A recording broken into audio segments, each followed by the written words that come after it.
Shalom Bapak Ibu, saudara yang dikasihi oleh Tuhan Yesus, puji Tuhan. Kembali berjumpa dengan saya Pendeta Dede Daniel dalam Renungan Malam hari Sabtu 15 Juni 2024. Kita masih belajar tokoh-tokoh Alkitab dan mengambil pelajaran dari mereka. Dan hari ini kita kembali belajar dari tokoh Daniel dalam Perjanjian Lama. Tokoh yang sangat luar biasa dan salah satu tokoh yang dosanya tidak disebut di dalam Alkitab. Tentunya Daniel berdosa karena dia adalah keturunan Adam sama seperti kita. Namun Daniel adalah salah satu tokoh yang dosanya tidak dicatat di dalam kitab Daniel. Dan kita belajar dari tokoh Daniel ini dengan judul Daniel, Iman yang Tidak Kompromi. Kita membaca dalam ayat hafalan kita di dalam Daniel 1 ayat 8 yang berbunyi demikian. Daniel berketetapan untuk tidak menajiskan dirinya dengan santapan raja dan dengan anggur yang biasa diminum raja.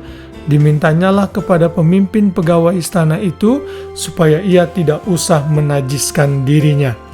Daniel adalah seorang pribadi yang tidak kompromi dengan dosa. Kalau kita melihat sejarah kehidupan Daniel, mengapa ia bisa berada di kerajaan Babilonia? Karena ia adalah salah satu dari orang buangan yang juga bersama-sama dengan teman-temannya dibuang ke Babilonia. Ini adalah bagian dari penghukuman Tuhan atas Yehuda, yaitu kerajaan Israel yang bagian selatan. Kita tahu teman-teman Daniel itu bernama Hanania, Misael, dan Azariah. Lalu mereka diberikan nama Babilonia, Sadrak, Mesak, dan Abednego. Sedangkan Daniel diberi nama Belteshazzar. Ini adalah bagian dari taktik kerajaan Babilonia, Nebukadnezar, untuk mendelete atau menghapus semua hal-hal yang berhubungan dengan bangsa mereka, bangsa asal mereka. Dan saat mereka berada di Babilonia, Daniel tidak mau menajiskan makanan dari raja yang merupakan dilarang di dalam Perjanjian Lama untuk dimakan. Dan Daniel hanya memutuskan untuk menjadi vegetarian, hanya memakan sayur-sayur saja.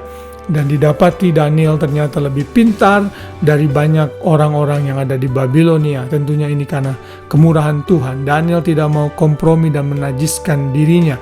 Dan kita tahu dalam pasal-pasal selanjutnya di kitab Daniel, Daniel menerjemahkan mimpi dari Nebukadnezar sehingga dia diangkat menjadi orang nomor 3 di Babilonia. Daniel orang yang prosper di Babilonia. Ternyata Tuhan bisa memberkati dan membuat seseorang prosper di negeri penyembah berhala sekalipun. Jadi tidak penting di mana kita berada. Dimanapun kita berada, Tuhan bisa memberkati kita, melindungi, menjaga kita, bahkan menjadikan kita berkat di tengah-tengah lingkungan kita.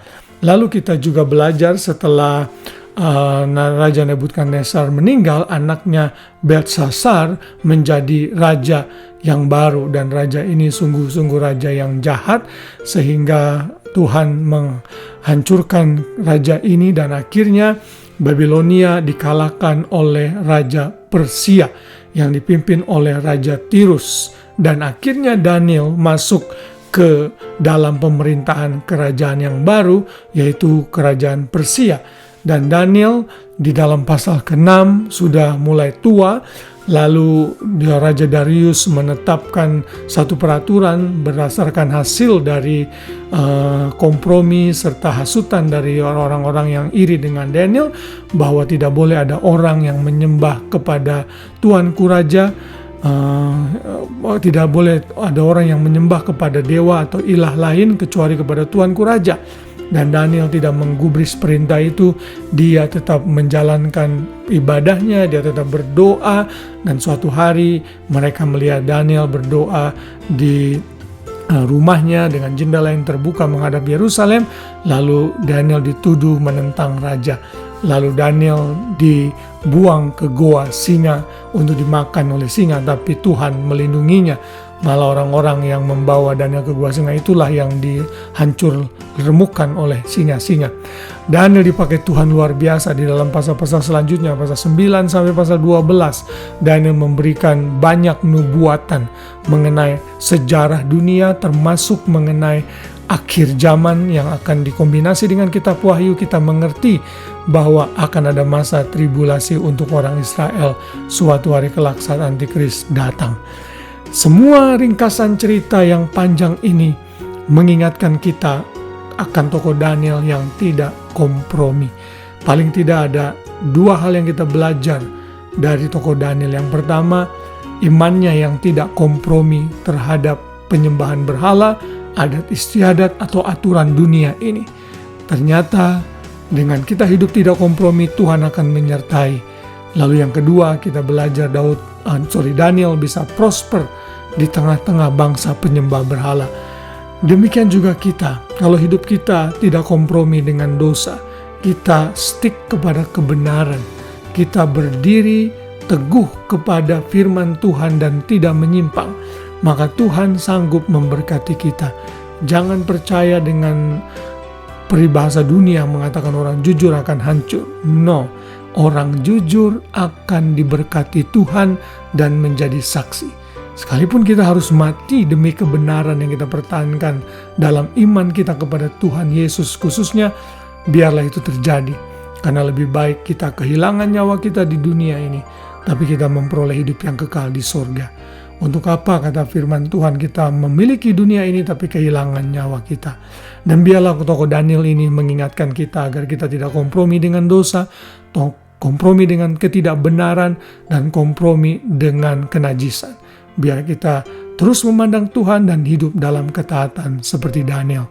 Maka Tuhan akan mempercayakan hal-hal yang besar dalam kehidupan kita. Seperti Daniel yang dipakai Tuhan luar biasa di dalam hidupnya. Kiranya renungan firman Tuhan ini mengingatkan kita, menyadarkan kita menjadi pribadi yang lebih baik lagi. Selamat malam, selamat beristirahat. Biar kita tidur dalam naungan Kristus, kasih Kristus yang besar. Dan besok pagi kita bangun dengan kekuatan yang baru, dengan sukacita yang baru bersama Tuhan kita. Tuhan memberkati kita semua. Shalom.